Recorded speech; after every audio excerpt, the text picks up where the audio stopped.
I still remember the exact moment my world tilted. It was a Tuesday afternoon, the sun slanting lazily through my apartment window, painting stripes across my carpet. I had just finished a meeting for work, my mind buzzing with deadlines and emails, when my phone vibrated. I thought it was my mother checking in, or maybe my sister sending one of her usual cheerful updates about wedding planning. Instead, the message I saw stopped me cold. Don't show up to the wedding. It's not your day. For a second, I stared at the screen, blinked, and then read it again. My hands trembled. I tried to grasp the meaning behind her words. My sister. My own sister. We had grown up in the same house, shared bedrooms, late-night talks, secret crushes, dreams, and fears. And yet, here she was with a few short words, telling me I was no longer welcome in the most important moment of her life. I scrolled through our recent messages, trying to find context and explanation, anything that could soften the blow. There was nothing. Just her text. My mind raced through memories, desperately searching for a cause. Had I said something wrong? Did I offend her in some way I didn't realize? I tried to recall the last conversation we had. There had been nothing unusual. I hadn't even brought up the wedding. I felt a pang of disbelief, then hurt, then anger. I typed back carefully, choosing words I hoped would convey both my confusion and my concern. Are you serious? What's going on? And then I waited. And waited. The blue ticks appeared. She had read it, and yet silence. That silence felt like an entire room collapsing around me. I spent the next few hours in a fog, pacing my apartment, trying to distract myself with work, with chores, with anything that could drown out the echo of her words. But it was useless. Every text, every call I tried to make was ignored. My family tried to reach me, worried about the strange tension, but I barely had the energy to explain. My mother called first, her voice trembling. Are you okay, sweetheart? I got the message about your sister. I swallowed hard, trying to steady my voice. I don't understand it, Mom. She said not to show up. She erased me, and she won't explain why. There was a pause, heavy and uncomfortable. Finally, my mother spoke, cautiously. I think she just wants to handle things herself. Maybe she's stressed. Stressed? I asked, incredulous.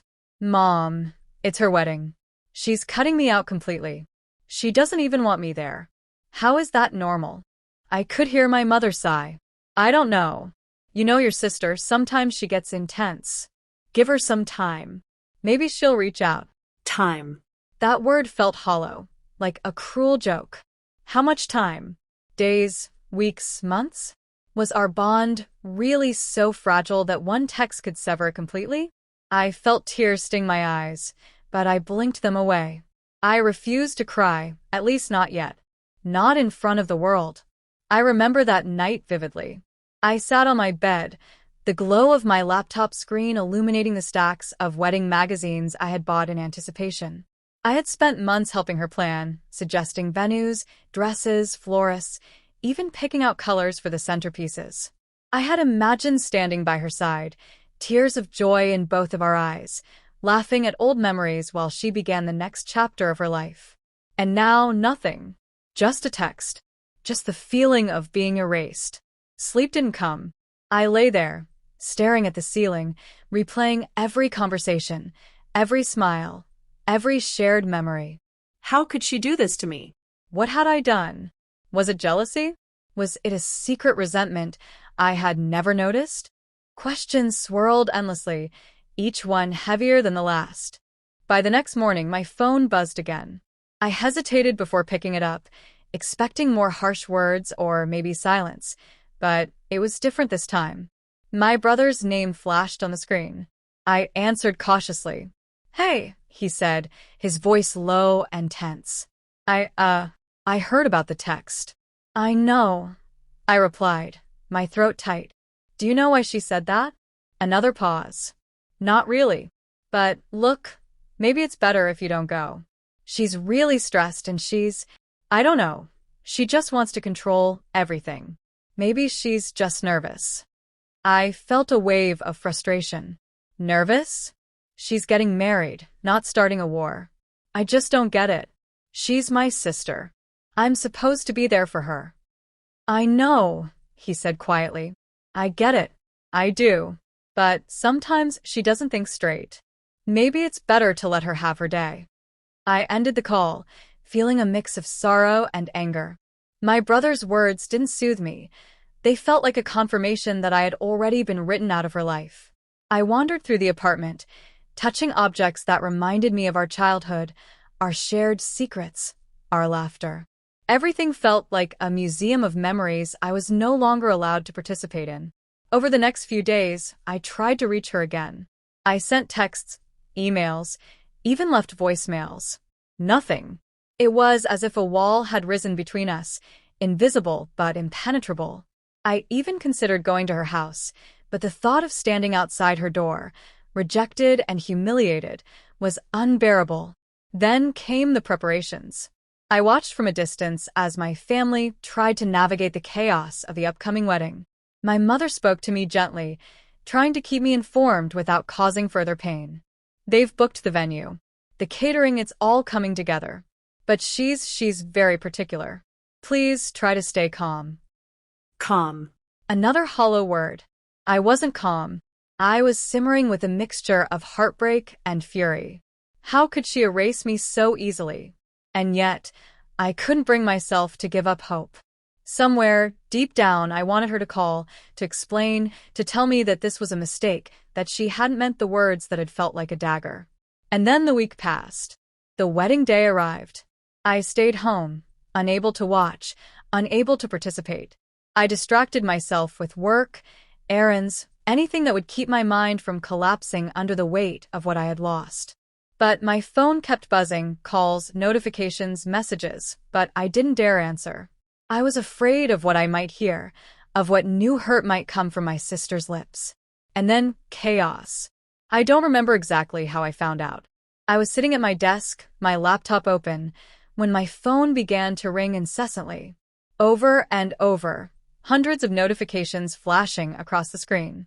I froze, panic rising in my chest.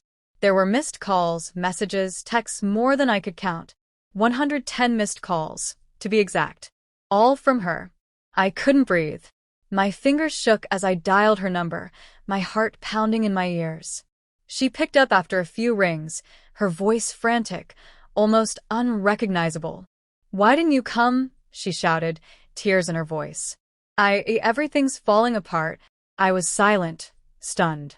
I didn't know what to say. I wanted to ask what had happened, why she was calling now, but her panic made words impossible. It's all ruined. The venue canceled. The caterers, they didn't show. And her voice broke, and she began to cry uncontrollably. I felt a strange mix of sorrow and vindication. My absence hadn't been the cause of her chaos, but suddenly I realized how fragile all the planning, all the perfection she had obsessed over, truly was. And yet, I couldn't simply rejoice.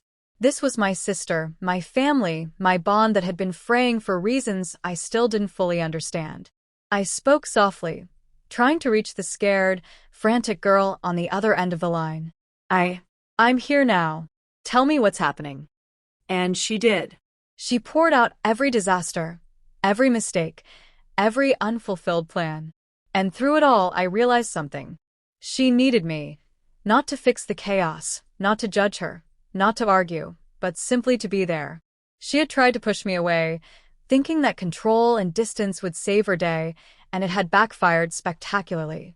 That night, as I sat with her over the phone, comforting her through the ruins of her dream wedding, I realized the power of connection, of family, of love. Words can wound. Distance can hurt. But sometimes, even when you are pushed aside, your presence can be the very thing that saves everything. And even though the week had been painful, even though her text had felt like a cruel erasure, I knew that bonds this deep, this strong, could weather even the most sudden storms. The night she called me, frantic and broken, changed everything. I remember pacing my apartment, holding the phone close, listening to her voice wobble with despair. Somehow, amidst the chaos of her ruined wedding, There was a vulnerability I had never seen before. She had built walls around herself, barricaded with perfectionism and pride, but now the walls were crumbling, and I was the only one she could reach. "It's all a disaster," she sobbed. Nothing went right. The florist didn't deliver on time, the caterers canceled last minute, and the venue they double-booked. I don't even know what to do anymore. I took a deep breath, trying to stay calm. "Okay, slow down. Let's take it step by step. You're not alone. I'll help you figure this out." There was a pause, long enough for me to hear her catching her breath, her sobs quieting slightly. "You're really here?" "Yes," I said softly. "I'm right here." Somehow, that simple reassurance seemed to stabilize her. The panic in her voice diminished, replaced by a trembling hope. And in that moment, I realized the absurdity of the week that had passed. A single text had driven a wedge between us, but in reality, it had never erased what we shared. I spent the next few hours guiding her through the mess over the phone. We called the venue, begged the caterers to honor their contracts, and scrambled to arrange alternate arrangements for flowers and decorations. It was chaotic, exhausting, and at times infuriating, but it was also profoundly human. She laughed through tears when the dog had gotten loose at the venue, causing guests to run in every direction, and I couldn't help but chuckle too. By the early hours of the morning, we had stabilized the situation, not perfectly, but enough to salvage what remained. And as we hung up, I felt an overwhelming sense of relief and connection. Despite her attempt to push me away, despite the pain of being excluded, our bond had endured. It had been tested and strained, but it was far from broken. The following day, I received another message from her. It was short, almost apologetic. I didn't know how to handle everything. I overreacted. "I'm sorry." I stared at the text, a lump in my throat. I wanted to write back a long message, explaining how hurtful her words had been, how lost I felt without her. But instead, I simply typed, "I understand. We all make mistakes. I'm just glad you reached out." And that was the turning point. From that moment onward, we began to rebuild what had been fractured. She admitted later that the pressure of the wedding, the expectation to make everything perfect, had overwhelmed her. She had lashed out in the only way she knew, by pushing away those she loved most. Over the next few days, I traveled to help her in person. Seeing her at the venue, exhausted but determined, reminded me of why family mattered. She wasn't perfect, and neither was the wedding, but the love and care she poured into it, and the willingness to let me help, made all the difference. Together, we faced the challenges: a missing cake that had to be replaced last minute, a photographer who canceled without warning, and a sudden storm that threatened the outdoor ceremony. Every problem seemed catastrophic at first, but step by step, we handled them, laughing and crying in equal measure. I realized that the real beauty wasn't in the flawless event, it was in the chaos we survived together. During the reception, as she danced with her new spouse and smiled at her friends and family, I found myself reflecting on the past week. That single text, the one that had made me feel erased, had inadvertently reminded me of something essential: the strength of our bond. Texts and misunderstandings can wound, but love and presence heal. Later that night, after the last guests had left, we sat together in the now empty hall. She reached out, grabbing my hand, her eyes sincere. "I don't want to ever do that again." "Push you away like that?" I was scared, and I didn't know how to cope. I squeezed her hand, feeling the years of tension and unspoken words melt away. "It's okay. We're here now. That's what matters." We sat in silence for a while, letting the weight of the week lift slowly from our shoulders.